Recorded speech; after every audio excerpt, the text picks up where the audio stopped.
God has given us a space all the way up to the skies. So if you purchase land, that is the benefit of purchasing land here in Kenya. If you purchase land here, the air above it is all yours. Hello guys, and welcome back to my YouTube channel. In today's video, I'm going to talk about how can you be able to manage a poultry farm, and also how can you be able to store and manage the fertilized eggs. On our poultry farm, as I have said, and as many of you know, that I usually practice a breeder farm. This is breeder poultry farming. So I have to be really keen on how I can be able to store my eggs properly, and so as I can be able to get a good hatch rate, and also to prevent my eggs getting contaminated. Because if I'm not keen, you end up finding out that the eggs can get contaminated, and that can be transferred to the chicks.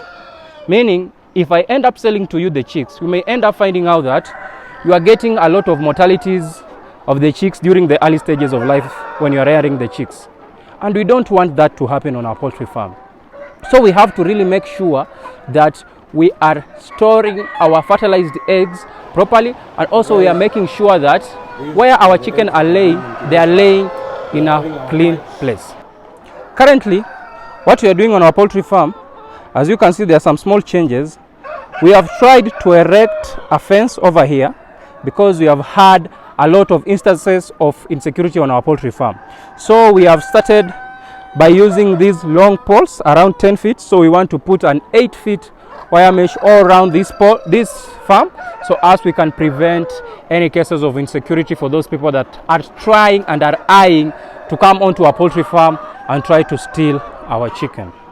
So let me head into the poultry house so as I can explain to you what I'm talking about.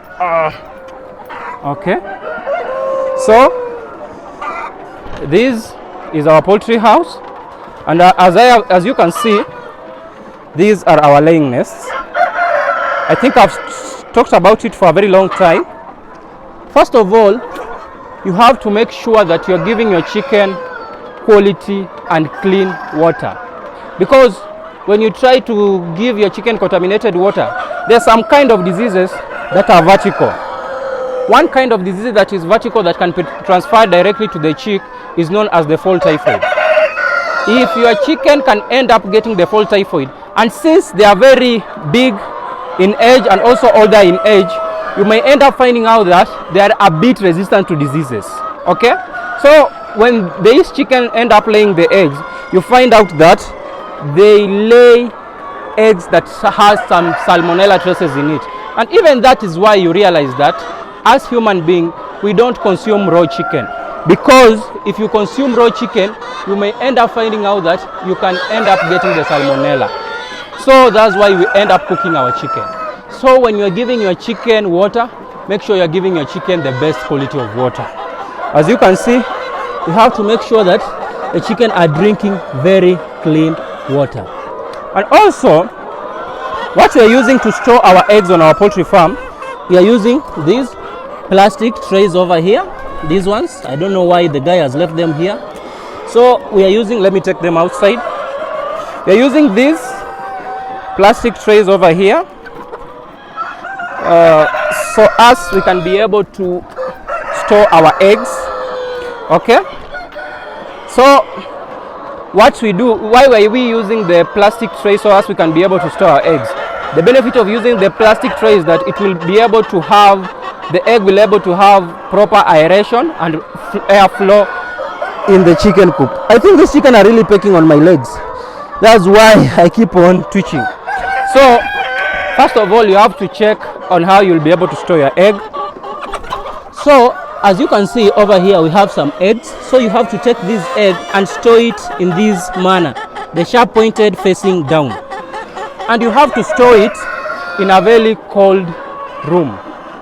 If your eggs, you want to incubate them, make sure that you are storing them below 21 degrees Celsius, between 17 to 20 degrees Celsius. That is the optimum temperature of whereby you can store your eggs. Because if you decide and store your eggs at a higher temperatures, you'll find out that your eggs, the embryo will start to develop, and then it will die. Because if you're storing your eggs, like on our poultry farm, we usually store our eggs for around 3 to 4 days. before we set them into the incubators. So if you are storing your eggs for like 3 days and you are storing them at a warmer place, between the first 24 hours, you'll end up finding out that the egg has already started developing. And if your egg started developing when you have not kept it in the incubator, then it will reach a time maybe during the night, the temperatures drop, meaning the egg won't be able to get enough temperature. I want to tell you something. You'll tell me that a chicken usually sleeps on its egg, and also it usually gets off its egg and then it usually goes out to hunt for food. So why am I saying that if you put your eggs in a hot area, it will develop, then during the night when the temperature drops, the embryo may die or it will die. The chicken, when it sleeps on its eggs, it usually gets off its eggs during the later stages of life. That is like from around 14th day of sleeping on the eggs. That's whereby you'll find out that the chicken has gotten off its eggs and it has gone outside to hunt for food. But during the first days, okay, the first 14 days, it's very rare you find out that a chicken has gotten off its eggs and it has gone out to look for food for a longer time. Okay? The real reason why the chicken usually gets off the eggs at 14 days. These chickens are always very, very clever, as I can think. I've seen here some flow egg. Here. So a flow egg like this one is not recommended for incubation. So when you have a flow egg like this one, make sure that you are not incubating it. Because when you incubate such an egg, you may end up finding out that it may bring contamination into the chicks that you're trying to hatch. So you have to avoid taking eggs like this, and then you'll be able to prevent that such cases from occurring. Because when the bacteria from this egg can get into your incubator, the incubator can provide the optimum temperature and humidity for the development of bacteria, then that can lead to some bacterial infections of the eggs, and this can even lead to low hatch rate. So you want to prevent such cases on your poultry farm. If you have flow eggs, just take them to be eaten. Don't take them to be incubated. So why am I saying that a chicken at around that age is whereby you find out that your chicken can go away and look for food? Because around the first 10 days, you end up finding out that the egg is endothermic. What do I mean by endothermic? It means that it needs a lot of heat. It absorbs a lot of heat from the environment, so it needs a lot of heat so that embryo can be able to develop during the early stages. And why am I saying that? From the last 11 days, the chicken can go away and eat its food and look for food, because the egg will be exothermic, meaning it will be able to produce heat. Why am I saying that? Because at that stage, the embryo would have already developed. Even at that stage, you end up finding out that most of the farmers, they will do candling of the egg during that stage. So when they do candling of the eggs during that stage, they may end up finding out that the embryo has already developed in that egg.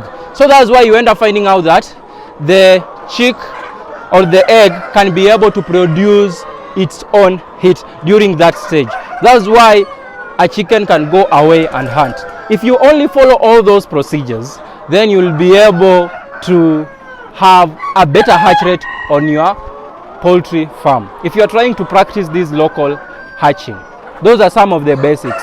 And also, when you are putting these eggs into the incubator, as I have said, in most cases, you have to disinfect the eggs. And also, this chicken keep on pecking on me. You have to disinfect the eggs, and also you have to fumigate your machine. If you are able to fumigate your incubator, then you'll be able to prevent some pathogens from growing in the incubator.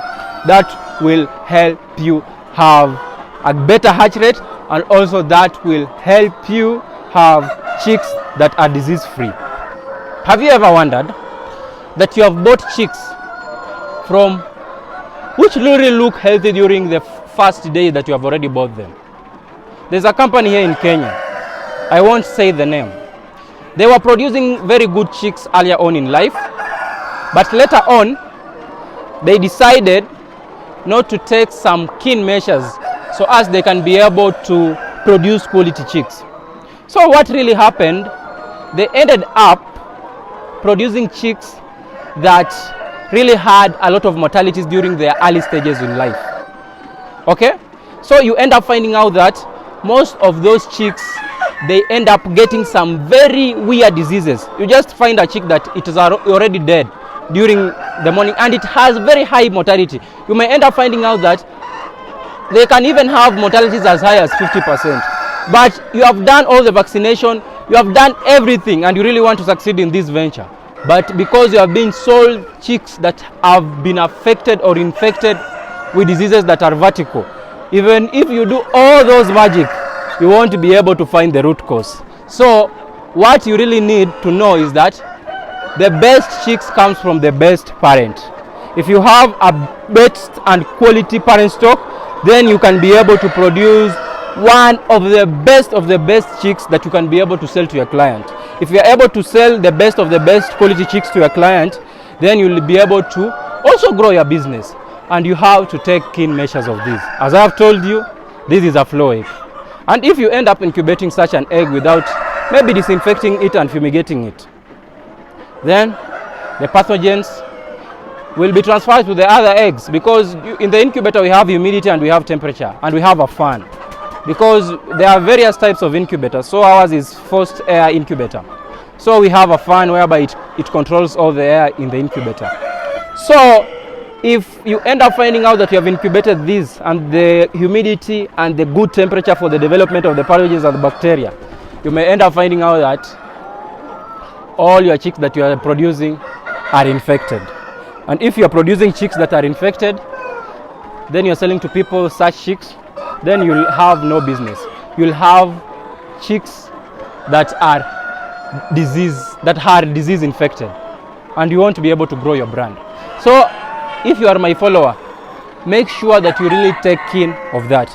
As you can see, even on this other end, we are continuing with the making of the fence. Let me head outside so that you can understand what I'm talking about.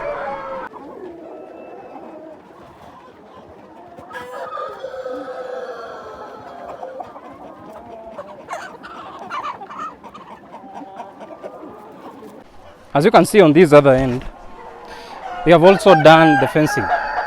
The only thing and encouragement that I want to give you guys is that it doesn't matter how small your farm is or how small the plot of land that you have that you want to start this venture is. The only thing that matters is your determination. As you can see, like on our poultry farm, we had a smaller land whereby we couldn't construct 2 houses. So what we did, we ended up constructing a story building. Meaning we are able to construct 2 houses in a position or in a space whereby you can only construct 1 house. Meaning we are able to save on space. So space shouldn't be an issue. Because I even saw some poultry houses in Indonesia. Indonesia is whereby these guys, they usually do a lot of poultry farming, because that country has around over, I think, 280 million to 300 million people. Indonesia.